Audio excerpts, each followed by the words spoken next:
Good morning, good afternoon, or good evening, and welcome back to another episode of Xsgaming Podcast. This is episode 142. And yes, folks, it's been a while. I'm one of your hosts, Xander Skullion, and with me, as always, is my wonderful co-host, Mr. James Gruesome. What's up, James? Greetings and salutations, everyone. And yes, we do apologize for the delays in episodes. It's one of those things in life with scheduling. Of course, with everything, we all still know the issues still going on.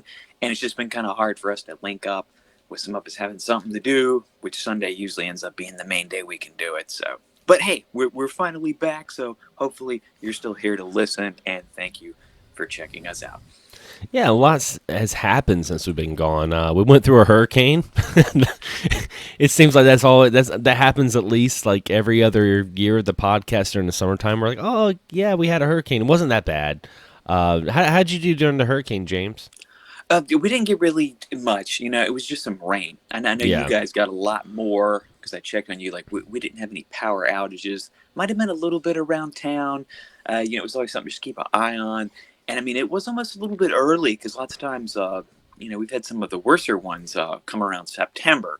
So it's something I never really look forward to. Like I said, you being a more coastal town, you definitely, have the chance of hitting it worse. But it's like you just never know. But like you said, this last one, not too bad. I know in some of even the more coastal areas in the Carolinas did get hit.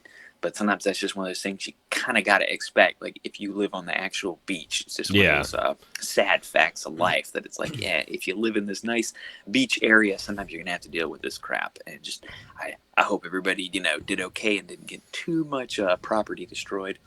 Indeed. It wasn't too bad. We lost power for a while, and it was kind of funny because, I was like talking to the kids. I'm like, because we got power back on, but when we had the power turned back on, it took us a while to get Wi-Fi back up. So I was like telling the kids, I'm like, you guys want to know what it feels like to live in the 90s? Here we are. I mean, hey, you can still manage without power. I mean, you got some batteries at least.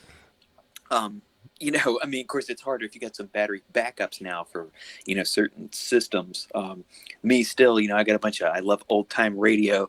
I still got a bunch of old cassette tapes. So, hey, man, if I got some C or D batteries for the boom box, man, I'll be putting those in and just hanging around because I listen to those on my phone. But, if I didn't have power, I don't know if I would waste my phone power on listening to that. Of course, then, too, with Wi-Fi being out, probably couldn't anyway. So, hey, cassette tapes, CDs, man, physical media can still be your friend. Oh yeah. I mean, I was just happy because I had charged my tablet before the hurricane, and I've gotten really into reading digital comics. So I had nothing but like comics to read. I was like, all right. I went through like a whole volume of the IDW TMNT comics, which are really freaking awesome. But so that was that. I was having my time with the storm, and with gaming, we got a couple of things that's happened in the gaming world. First off, our last episode, we were talking about the PlayStation 5. They had just released. I mean, we haven't done a podcast in 2 months. In the last 2 months, we got to see what the PS5 looks like. We got to hear more about Xbox with their own presentation. They showed off Halo Infinite, and Halo Infinite didn't get the biggest reception. A lot of people were complaining about the graphics, and now Halo Infinite is delayed until further notice, it looks like. I'm pulling up a article from Polygon. And what's funny is they had an interview of Phil Spencer, and it was an all Animal Crossing interview, meaning it was like they took the Animal Crossing game, they made it look like a talk show, and Phil Spencer even had his own like little Animal Crossing character wearing an Xbox shirt, and it looks like they're on like David Letterman or something like that.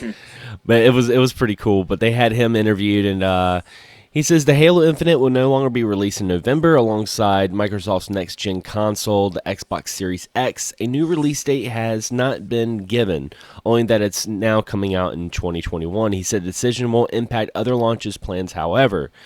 Spencer said that Microsoft and 343 Industries are talking about the decision late last week after going over certain options like shipping parts of the game itself. Ultimately, however, Spencer said he wasn't in the right. He didn't feel like it was in the right fit for Halo Infinite to have a delay, but was the most fitting decision. It seems to be like a lot of it also could be multiple factors were stated for delay according to the announcement, like the ongoing COVID-related impacts. Um, I the way I feel about it is, a lot of people weren't happy to the way the game looked to begin with, so maybe a delay is not a bad thing. No, it's. I mean, I just saw nothing but people clowning on it. I mean, on the one hand, it's kind of a shame. I mean, Halo is kind of like one of their premier titles. Personally, it's not a game I've ever really cared about or honestly remember playing very much. I just wasn't for me. But I mean, it was huge. Very pivotal. Online gaming just for Xbox in general. So I think Yeah. it's kind of a shame that they can't launch with that. But I mean, I think when like you're getting laughed at that much about certain things with it, it kind of shows that, yeah, sometimes it's better just to hold back. Because you don't want to put out, you can't just put out complete garbage nowadays. People expect a No. little bit more. And at least, like I said, maybe they can turn things around and come out with something that really, blows people away in the end. But it does kind of suck to not have that, that mainstay title, at launch, which that's something that's always really cool to see with new systems is those launch titles. Even as if we've seen in the past with older systems, as limited as they may be and, not as great in retrospect, it's still good to have something huge at launch. Yeah, and I think also something interesting to point out as well is with the Series X. I know some people aren't big fans of Microsoft right now. I personally think Microsoft's doing something a little different this generation because the Series X is, yes, it's a new gen console, but the interesting thing is they're not going to have any exclusives for a while. What they pretty much what they want to do is they want to be able to play the games on any Xbox console, which is really interesting. So for those that are like, hey, I want to wait a year before I get the brand new console, you're not going to be missing out. Say Halo Infinite, when it comes out, there's a chance that Halo Infinite's going to be on, of course, the Series X, but it could also be on the original Xbox One as well. And so, I mean, that's really interesting that the Xbox and Microsoft's almost going more of a almost like a cell phone kind of mindset in the sense that just because you have an iPhone 4 doesn't mean you can't do things that an iPhone 6 can't do. If that makes any sense. Yeah, but also too, and parts of that I can appreciate, but some of it too also is like it also doesn't it make you as special. Yeah, It's almost like what pushes you to go want that to invest in that new system. And like I said, if exactly. they have those same games out, it's like you can play it on your old system, but it's like will it run as good? I know they have the things like that. Well, maybe they'll have two versions, and like I said, where you get like the automatic upgrade when you go to the One X. It does seem very consumer friendly. Like I said, I like a lot of it, but to me, it is more that hey, I got it's always been that. Ever since Yeah, we were little, I got the new system. Well, I can play Super Mario. You just got Mario. Like that's all you yeah, got. And then even I got Mario All Stars. Got a better Mario than you got. It's always having that special thing. It's sometimes it is having that killer app, that thing that you have to play. And like I said, while I do like parts of it, I could see them lagging a bit behind. But as I said, like I've become more of a Microsoft fan. I've really enjoyed it. I love the Game Pass, Game Share has just been completely awesome. And that's kind of grabbed a bit of my loyalty because I love that. No matter what, I get a new game, and me and my friend have it. So even if I pay the full price, it's almost like I didn't. It's like maybe I'm like gifting half of it away. Which I know they'll keep going with that too. Everything I've heard, they're keeping the game share and everything. Everything rolls on over, but it's interesting. It's kind of a different what's the word? Just a different. God damn it. I'm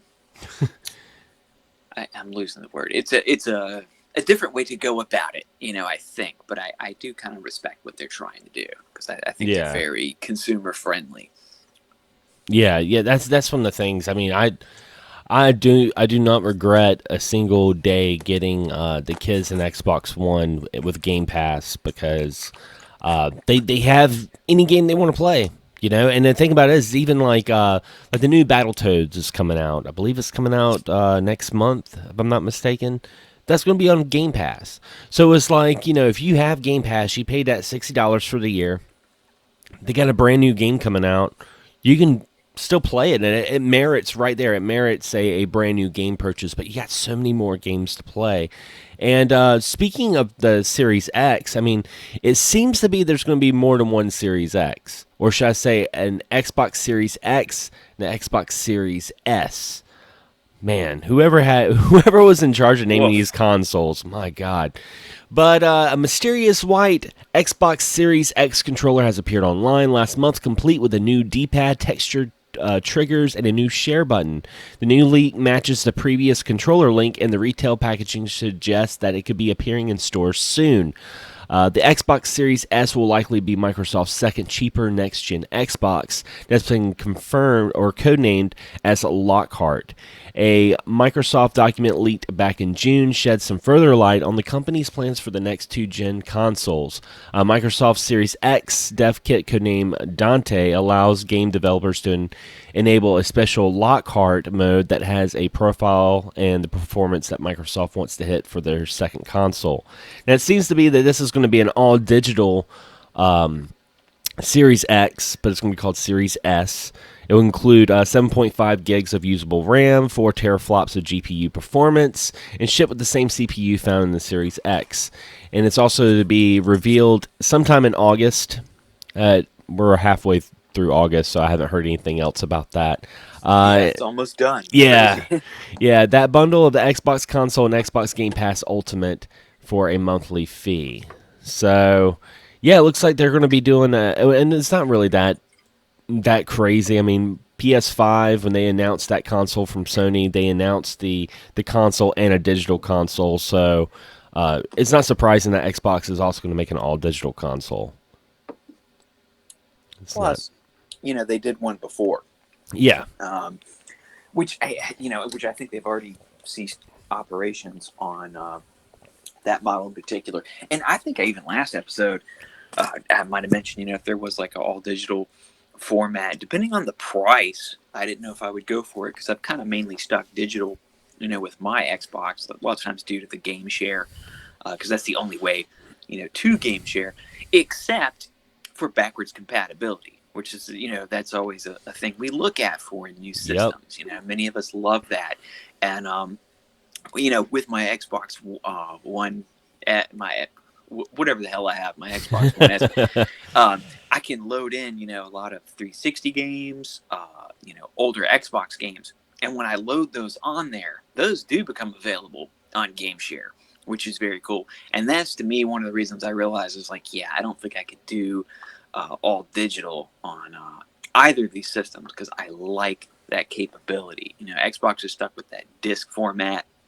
Of course, you can buy the games too, but I love having that option.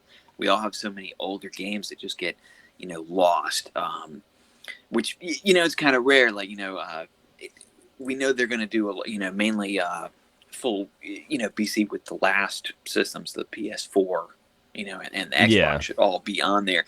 But, at least with 360 titles still available. With the, the PS3, if you have a lot of those discs, like I know I do, they just kind of get lost because my PS3, it's not even hooked up anymore. And chances are I'm not really going to buy them again. So, the backwards compatibility is always a nice option I like to look at and see what the companies, are necessarily going to do. And I will say the PS Now, I know, has a lot of options as far as playing older games, but it's something I've never really looked at. Yeah, I don't know if it's a good deal. I know the Game Pass, has been a really good deal because you get first tier game, like you said, Battletoads. I mean, you get these top tier games right when they come out. Any Microsoft game, it's there. Like, yeah, I mean, that's pretty insane. Like, that's really bold that they even do that. Whereas I don't know if PS Now has, a top tier brand new game right when it comes out. Yeah, PS Now is kind of interesting. I've had PS Now for a couple of months. It's good for It's good for some PS4 games. They'll have some PS4 games on there that are pretty interesting. Like they had God of War on there. They had Spider-Man on there at one point. They disappeared. I don't know where they went. But they have some like PS2, very limited PS2 games, and a lot more PS3. I mean, they have a lot of PS3 stuff to play.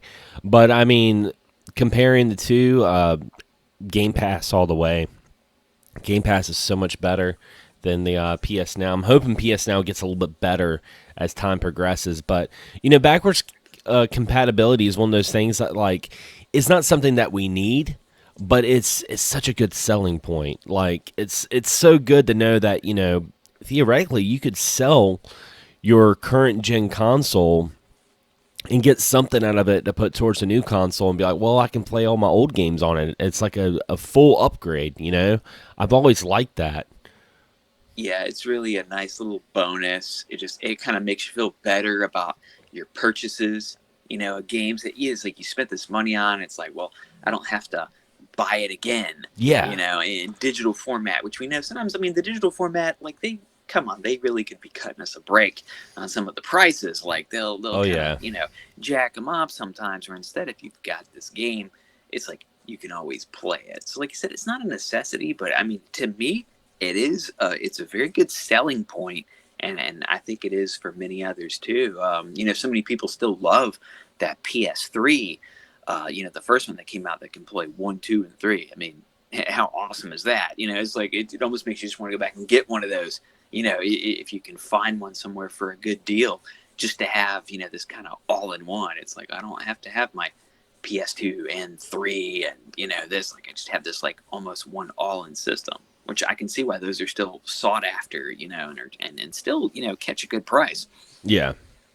Yeah, I definitely agree. Now, I do want to talk about some PlayStation 5 stuff because, we've been talking a lot about Microsoft, and looks like the PS5 could struggle to run 4K games, suggests a developer leak. These are a lot of leaks. Of course, whenever there's new consoles, remember when the Switch came out, or when it was coming out, when it was the Nintendo NX, and we had like a new, like, quote-unquote leak every other week? Yeah. Those are definitely happening. They're not as outlandish as the Nintendo rumors, but looks like the PS5 could struggle to run games at 4K, according to a developer leak. Worse, the leaker warns that fans of the PS5 could be more expensive and slower for two brand controls launching this year. Asked about the PS5 performance and running the Capcom games engine, which will power Resident Evil 8, the tipster claims to have heard from another dev that PS5 struggles with 4K games in particular. He also states the players should get ready for a lot of fake 4K games on PS5. This seems to be something that a lot of people are talking about, and honestly, this is one of the reasons why I'm not too, ready to jump on the next gen, because it seems like there's going to be a lot of speed bumps, it seems. They happen. I don't know. I don't have a 4K TV. I've got a damn plasma and I don't know. So some of that stuff to me, it's not that big of a deal, but I can see the people that are ready. They got the 4K, Blu-rays and the this and that, and it's like, I'm pretty good with just a good run-in game. That's still stuff I haven't fully embraced it yet, so I don't really fully understand. But I know, like I said, everything just keeps jumping up and progressing. So I could see that being an issue. But for me, I'm like, I'm not too worried about it. I might be okay with the fake 4K. Yeah, when it all comes down to it, the main important thing about these new consoles, because here we are in August, we're getting close to the holiday season. It's just right around the corner, and that's when these consoles are supposed to be launching. And obviously, without getting too far into it, the economy is not in the best shape right now. The main thing is going to be price. These consoles are going to have to be very price-friendly and entice people enough to say, you know what, I'm going to get one this year. But I think a lot of people, honestly, I really think a lot of people are like, I'm just going to wait. I'm just going to wait a year, see what speed bumps are going on, catch up on my backlog of PS4 and Xbox One or, the current gen. Because let's face it, there are so many freaking PS4 games. There are so many games that came out in the last 2 or 3 years I haven't even played yet. I haven't bought, I haven't touched. And I mean, there's games that like that Ghost of Tsushima. I still haven't played that. You know, like I could be playing that when it drops down in price while everyone's getting a PlayStation 5. You know. You know, you could, and like I said, with Xbox, it's like, well, obviously, it's like if they want you to still be able to play, you know, these newer games that come out, like there's really no reason to. You know, there could be a second wave of stimulus checks coming out, which I Mm-hmm. can see people jumping on those. I mean, when I got mine, you know, initially I was like, oh man, I can get a new system. But hey, as time goes on, you spend more of that money. Sometimes it's like, well, I would rather have $500 in my bank account than Yeah. drop $500 on a system. It just depends, you know. If I you know get the other family stimulus again, that is that amount, then it's like yeah. But I mean, once again, I don't count on that stuff coming. Like it's Yeah. just it's awesome to have, and I like having it as a backup more for life. You know, Mm-hmm. life situations instead of maybe just dropping it, you know, right away you know, on a brand new game system where, you know, these are ones, like I said, I mean, it's still exciting and it's great to see the stuff coming out. But I think, like you said, a lot more people are going to be a little bit more leery. We might Yeah. just wait a little bit more, though you will have your ones because some people are going to get that system on day one. And you know Oh what? yeah. Man, I mean, that's cool. If you can do that and that's what you want to do, I mean, go for it because it's always Yeah. awesome having, you know, that new thing. But like I said, you know, more people might just hang back just a little bit and see. You know, it's like, will this holiday system bring booming sales, or will people maybe wait, you know, to the beginning of next year or even the tax season Mm-hmm. of next year, you know, just to wait and get one of those new ones? Yeah. I mean, I think the only recent console that I got around launch, the closest that I got around launch was the Nintendo Switch. I got that a month after it came out.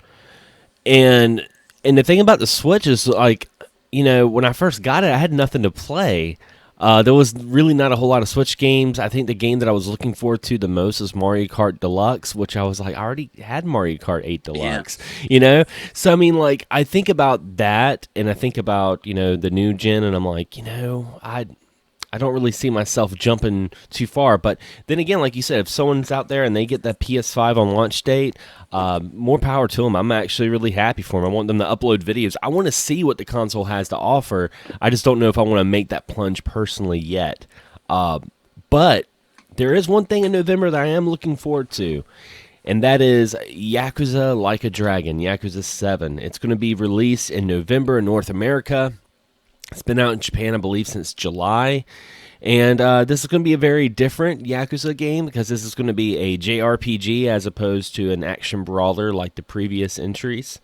And I freaking love the series. So I'm really curious about what this new playstyle is going to be. And this is going to be the first time that it launches not just on PlayStation 4, but it's also going to be released on Windows PC and Xbox One, which is freaking awesome. Yeah, definitely cool to see it, you know, branch out as we've seen more of the older games pop on the Xbox. It's finally doing, you know, I knew we've seen, you know, so many friends start playing it. You know, once a lot of the older ones became more available, of course, with the you know the remakes and such, people have really got a chance to. Now, people that you know maybe never had a PlayStation finally able, you know, to go back and play these games. And people, you know, obviously are loving it. You know, like I said, Yeah. I've seen so many friends sit there, which honestly blows my mind. As I've said before, you know, I had these gaps in between these games where it was this, you know, really long experience. And, you know, like, I don't know if I could have kept up as much, you know, because I see so many friends go through, play 1, 2, 3, 4, 5. And I'm like, God damn. Like, Yeah. I had like years in between these games to where it, you know, it really got to a point where it was almost even too much for me. It was like the most awesome thing in the world that crumbled in my face It was to where it was almost like getting a big bag of gummy bears and like eating the whole bag, and then you realize it that your stomach feels like hell and you're like, oh, what did I do? But it was so worth it. yeah, it's really crazy like to see that, and it's to where you know like I've still yet to finish like part 6.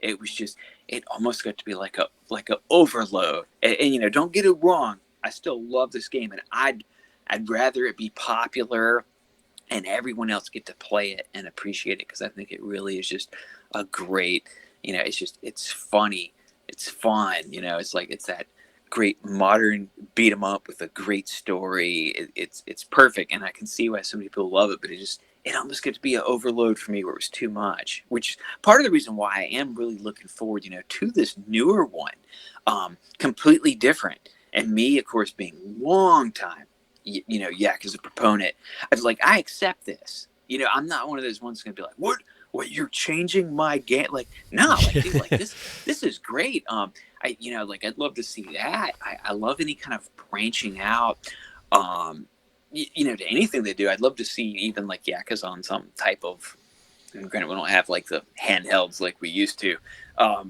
We got the Switch, of course, but it's really a system. But it's one of those games like I'd like to see, trying out different things. Yeah.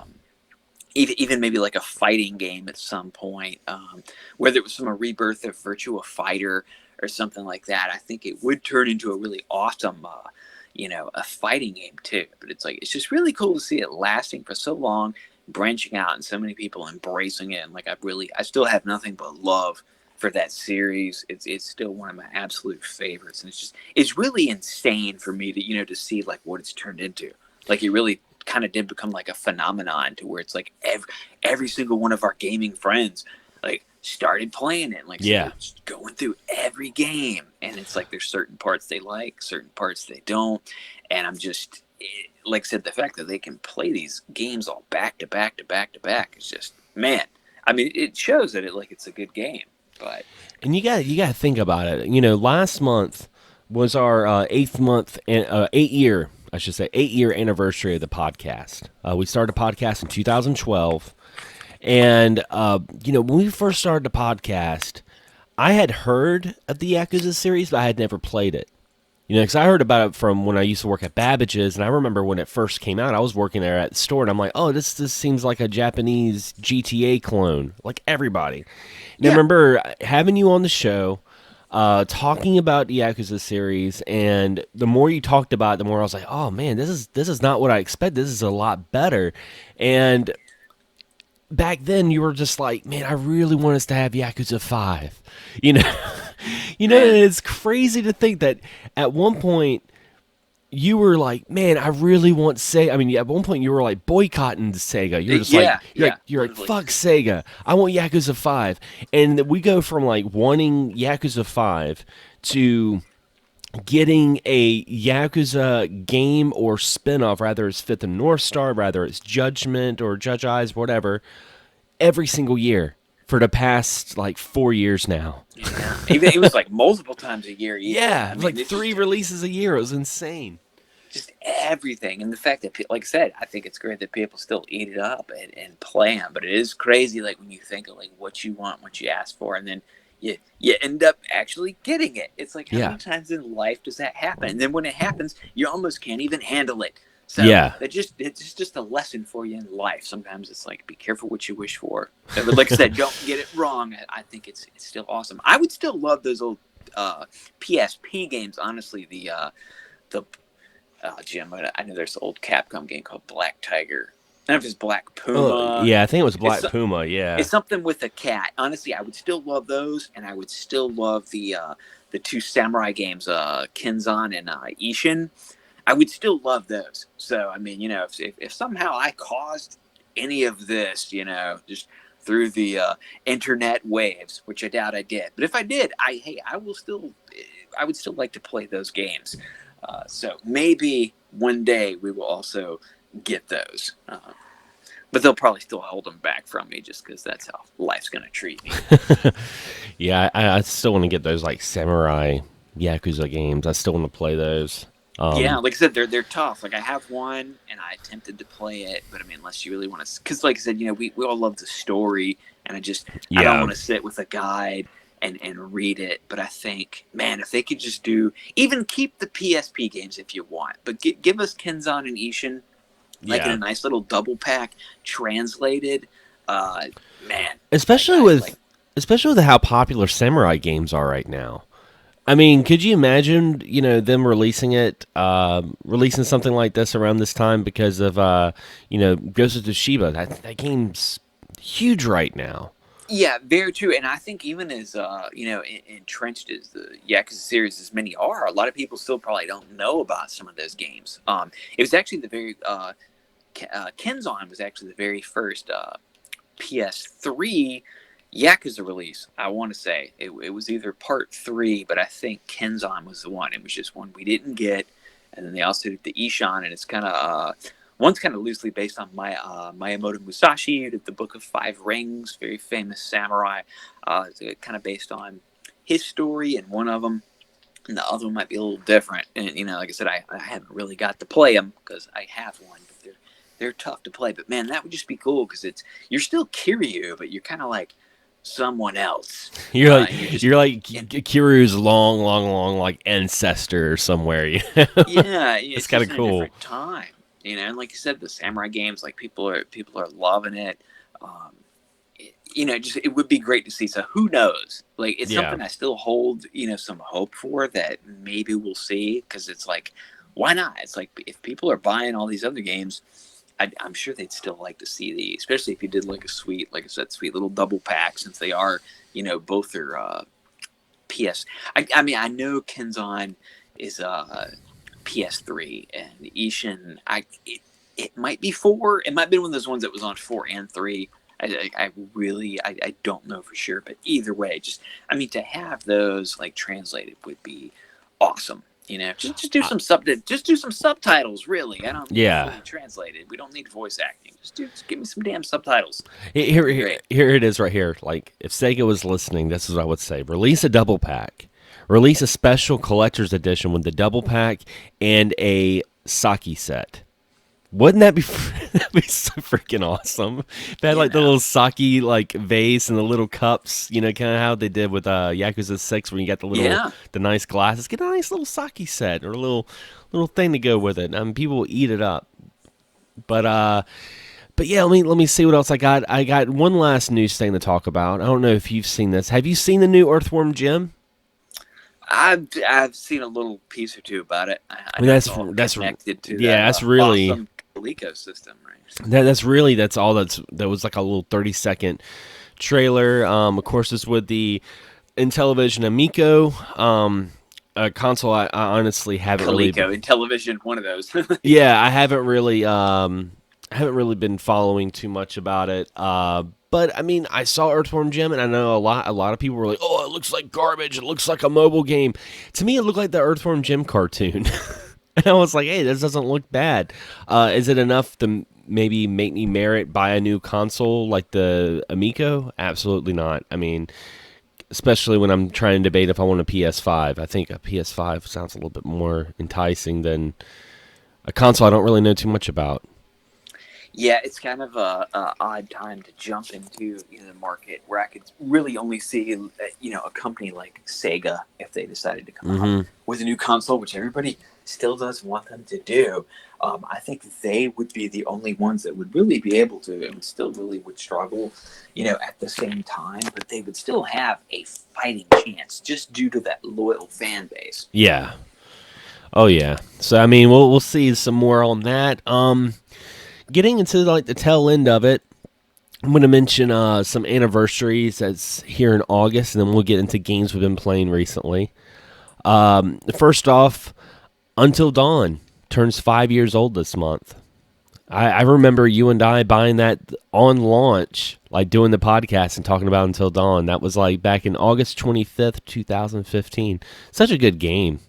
Very awesome. I mean, it's still great. It's one if you've never played. Like, if you love horror movies, man, it mixes so much from that cabin in the woods to crazy monsters, and the same company has still been doing other games with like the Man of Medan.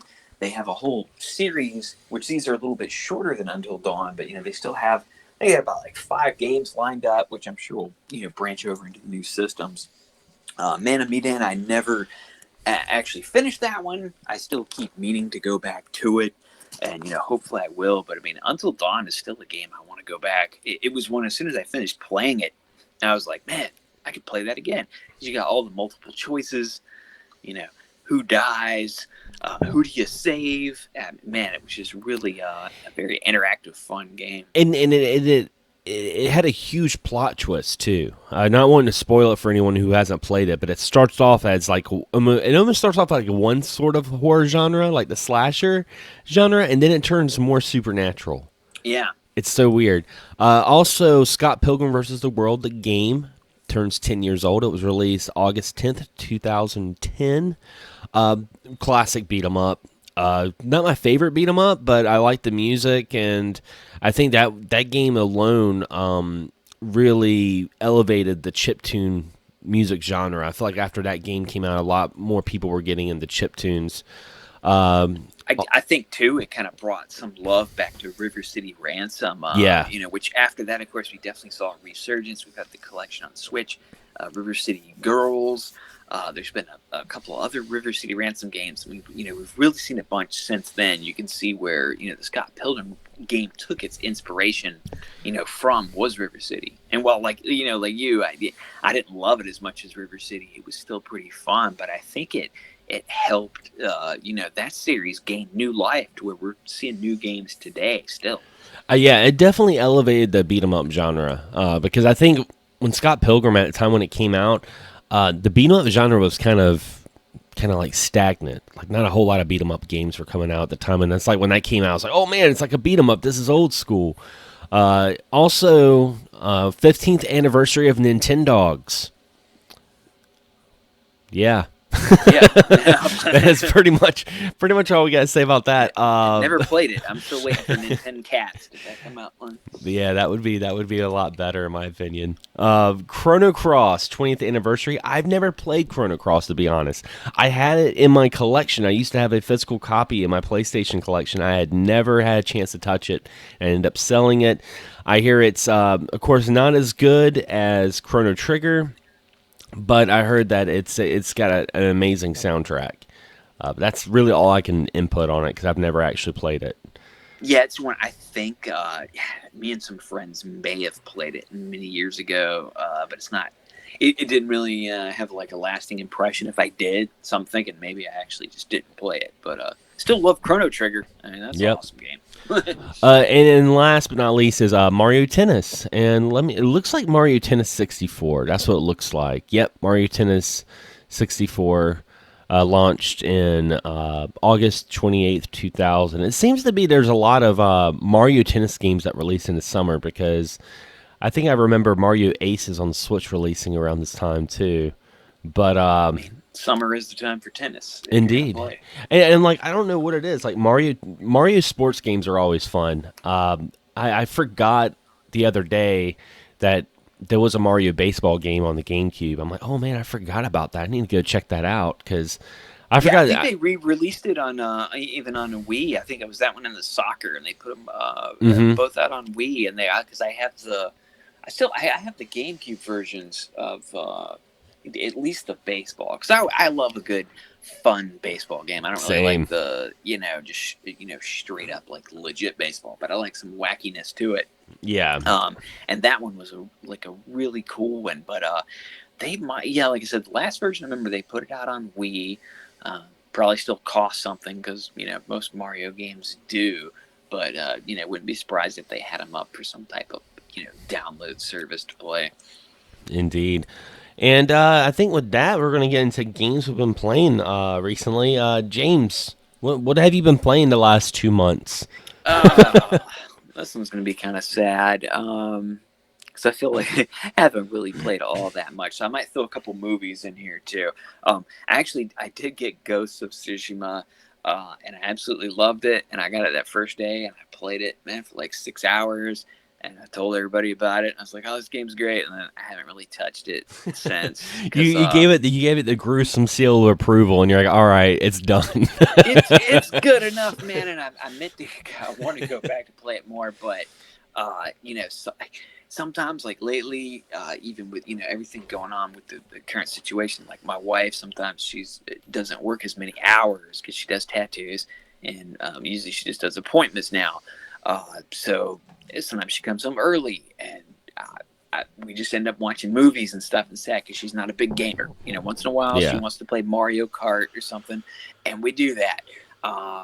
But I try to keep the gaming when I'm at home by myself, and sometimes it just doesn't happen, and I haven't got back to it. But we've been watching a bunch of Frankie and Annette old beach movies from the '60s, uh, which are an absolute blast. They just they're like semi musicals. They're always singing. They'll have famous acts, the Beach Boys, Nancy Sinatra, James Brown. Like, you never know what musical act's going to be on there. They're very silly. Almost all the plots are almost exactly the same, and some even have Vincent Price, Boris Karloff pop up in them. There was a string of about 10 of these, ranging from beach movies to ski movies to a couple of racing movies, and then they have a couple like haunted house ones too. Have been very fun, and also the Bruce Lee Criterion collection came out not long ago. And Criterion always puts out really great releases, and you can really Barnes and Noble a lot of times will have sales. Certain movie companies, Criterion, Arrow, Shout Factory, if you're into like horror cult movies, all great ones. And also recently, I don't know if I mentioned last episode, I got a region-free Blu-ray player. Oh, nice. We all love region-free, man, whether it's game systems or DVD and Blu-ray, and it's really cool to see, because sometimes there's movies you can't get over here, or sometimes you can find certain sales. Like I found an Arrow sale, to where we had a U.S. Arrow sale, and the DVDs, because their DVDs honestly run about $40, which I'm not paying. So if they have a sale that's $20. Well, I found a UK sale that was $10. So, I got about 6 movies or so. And it's awesome just to have the capability, to play on this region-free player. Highly recommend them. I mean, you can get one for... I think I got mine. It was after shipping and everything. It was about $120, which is not a super cheap investment. But if you're into like really cool movies and just having that option of playing one from anywhere, like, I think it's a really nice investment. But the Bruce Lee Criterion, always been a huge fan of the Bruce Lee movies. I mean, this set has, I think, every single documentary. Each movie has about maybe 5-6 different commentaries. It's really crazy. They had some old fight footage that wasn't widely released, that they kind of put out in a version from Game of Death. That was the one Bruce Lee fought Kareem Abdul-Jabbar. So you kind of get some unused footage you get to see from that. Like I said, every version, if you want the English version or if you want the Chinese version, as many of these, like, I've never seen, with the original language. Fist of Fear, or Big Boss, as it's more now known, I think has one of the greatest martial arts movie soundtracks. And they actually had a little mini documentary on that. It was a German guy that did the music, and almost everywhere except China, his music was the one that got used, which was just really cool to see. I did get a couple new Japanese wrestling games. Oh, nice. I got a couple New Japan games for the GBA. One is a very odd, almost seems like it has RPG elements. It's where you start off wrestling, and the wrestling is from a kind of a first-person perspective. Mm-hmm. It's very odd trying to play. That one I kind of gave up on. But the other one I got is a more traditional wrestling game, and I actually sat there, man, for like 25 minutes playing a match, on this old Game Boy Advance game. And speaking of Game Boy, just in general too, I'll bring up that I recently pre-ordered the Analog Pocket. Oh yeah, which was kind of controversial when it came out, because so many people, did not get it. I actually heard about it, I think, originally through the CU podcast, Pat and Ian's podcast. And I know Ian on there had some issues when he'd ordered, as did many, depending on, what credit card or bank account you used. Because I actually got a text after my order went through, and it was like, did you make this purchase? Approved. So they approved it at least. I know some people got that message while they were ordering, and they had to go into their account to try to get it. I don't really think Analog was expecting the amount of traffic they got.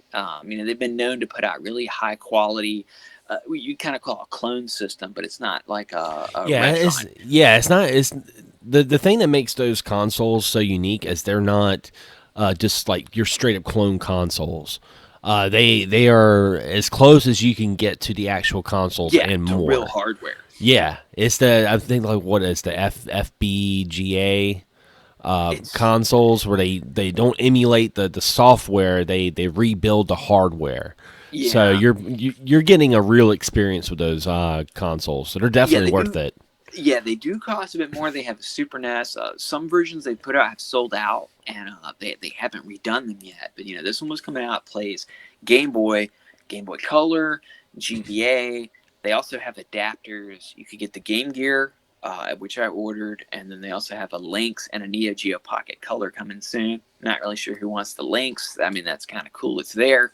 I don't have any Lynx games, unfortunately, or maybe fortunately that I don't have any. But I did get the Game Gear and the screen protector. And like I said, the system itself is, after I get the system, I went you can get black or white. I went with black because I checked with my wife last, and she was like, yeah, get the black one. The white will probably get dirty. I'm like, yeah. You're right. I got the screen protector and the Game Gear adapter, and then the calculating the shipping is where many people got hung up in the order process, because that one worried me, because I ordered mine at work. I set the alarm for 11 a.m. our time. It was 8 on the Pacific time, and I got on there. I still got through the process. It got hung up on the shipping for a minute, and I almost like backed out, but I was like, I'm gonna just let it sit, and it finally went through. Gave me the shipping option, and like I said, it was speaking of investing money, in like new systems, and like I said, I will say it was about $260 for the system, screen protector, and Game Gear adapter. But I love my Game Boy stuff. I wanted this ultimate Game Boy. It also has a Nano Loop music maker, which I don't know a whole lot about. It's also going to have some options for making your own game, and they'll have places where you can like upload them and you can share them. I think for the Game Boy community, like it's going to be really awesome because some really cool things come from it. And they're supposed to have more coming out for pre-order, because like I said, this one was kind of it kind of messed up. There's a lot of mad people. Because I remember, Xander, you told me, it's like, did you get it pre-ordered? Like Twitter's blowing up. Yeah, it was going crazy, and I was like, oh shit, I know James. Like I had just talked to you probably like 30 minutes earlier that you had ordered it, and I'm like, oh shit, I need to see what's going on. I checked, and as soon as you sent that, I checked my email, and everything on my emails was still approved. So like mine definitely went through. The bad thing is we got to wait till May of next year. Oh wow! It's a very long time, but I just to me it seems like a really cool system. I don't even know about the Nano Loop. That just sounds. It's just cool that it's in there. And I think this really is the ultimate Game Boy. If you're into handhelds, Game Boy, that's the main system. Like I really will buy old games for. It just really seems like the one to have, and I'm still I'm excited about it. And, I kind of I dropped my money on that, so it's like I might be, I might wait a little bit longer on a newer next gen system, due to this. Yeah. Even though I got to wait way longer for it to come out. But I'm still, it's still exciting. Almost the fact that it is so wanted that people couldn't get it. It kind of makes it a little bit more attractive to have. But at the end, I hope they put out another. And like I said, they're planning on doing more. I just don't think they were expecting, the traffic, and with everything going on, it can be harder for them to get parts and everything. So, anybody, I would suggest, get on the analog mailing list if it's something you might be interested in.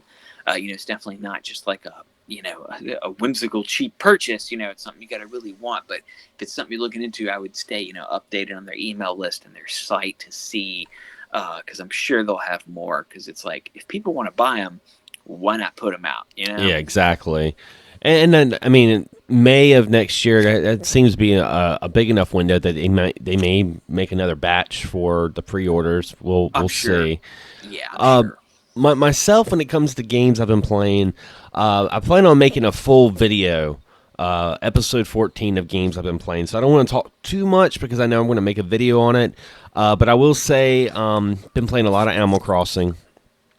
My girlfriend recently got back in June. She got a Switch Lite in Animal Crossing, and she's put about 220 hours in Animal Crossing. Oh, wow. I'm around 152. So we've been playing a lot. It's become almost our morning routine. Like we get up in the morning and we both turn on our Switch and see what's going on. Matter of fact, today's Sunday, so you guys know if you play Animal Crossing Day was Turnip Day, so we had to go out and buy our turnips before I got ready for the podcast. But I've been playing that. Also been playing Jay Cocoon on the PlayStation 1. My friend Chris, aka DC or Die on YouTube, he recently beat it and he was talking about it. And it's a game I always heard about. I think I had a demo of it a long time ago, and I may have played it a little bit, but I've always been like, oh, Jay Cocoon, because it's kind of like a Pokemon clone on the PlayStation. And the attractive thing that he told me about it was he was like, yeah, it's not that long of a game. I beat it in about 12 hours. I'm like, ooh. That sounds like a good game. 12-hour JRPG, count me in. And it's so funny because many people be like, oh, 12 hours long, that's ridiculous. But for me, it's more realistic. It's like, okay, I can actually put a good chunk into this game with my limited gameplay. I can actually get into it. So I'm playing a little bit of it. My only caveat is it uses tank controls. And I forgot how bad tank controls. I mean, I know we've talked about in the past about tank controls, but I forgot actually playing tank controls how difficult it is. It's almost like a huge learning curve. It's like learning how to walk again. I was playing. Me and a friend of mine were trying to go through. I think it was like Resident Evil. This is quite a few years ago, and like I've gotten more adjusted to where I can use the tank controls. But I remember we were trying to play it, and I was just like, I kind of threw I didn't throw it. I just kind of tossed it down, just like a sad. I was like, I can't do this, man. Yeah, because you're like, I can't play this anymore. You're like, hey, I want to go right. I want to push right. No, you got to press up. You're like, what? So like a lot of times it would take me longer to get through dungeons, not because the dungeons were hard, but because I couldn't stop running into the wall. So like your brain just doesn't adjust. Anymore at a certain and I point. naturally was trying to use the analog sticks. Like I'm so used to using analog sticks for those kind of games. I'm like, oh, the analog. Oh yeah, you gotta use the D-pad. So. I've been playing that. Also, a little bit of Blasphemous. I got that on PC. Really good. I have that on Switch. It's good, but boy, is it hard. It's a hard game. It's a hard game. So I don't know how much more I'm going to play of that, but I appreciate it for what it is. But is that the one that's got like the Iced Earth Dude soundtrack? I think. No. That's Slain. Ah. Yeah, it's got the guy from Celtic Frost did the music for Slain. That's it. Iced Earth, Celtic Frost. something icy and frosty. Something icy. Yeah, Blasphemous is very cool, torturous backgrounds and stuff. Yeah, I remember that. It's very gory. It's very and I hate to use the term soul-like because everyone compares anything that has a remote difficulty to Dark Souls, but it really is like Dark Souls. It's like a 2D Dark Souls. So I'm playing that. Also, the last game I want to talk about is my friend Pedro. Got that also on PC. The story, I can't really tell you what it's about because I've been skipping the story and just playing the game itself. The game it's just a good like action game. It feels almost like a refined Newgrounds stick figure fighting game in the sense like if you ever play those like old Flash games on the computer where everybody kind of moves all crazy in slow motion and all this crazy action. That's pretty much what this game is. I mean, there's a part where you go slow motion, you're shooting people with like dueling Uzis and go through the window and land on a skateboard and you're still shooting people. I mean, it's good. It's like, yeah, look, I've heard some more people talking about it recently. And I was actually just checking out the Switch store before the show and I saw it, but it was still like $20 on there. I was kind of like, yeah. I don't know.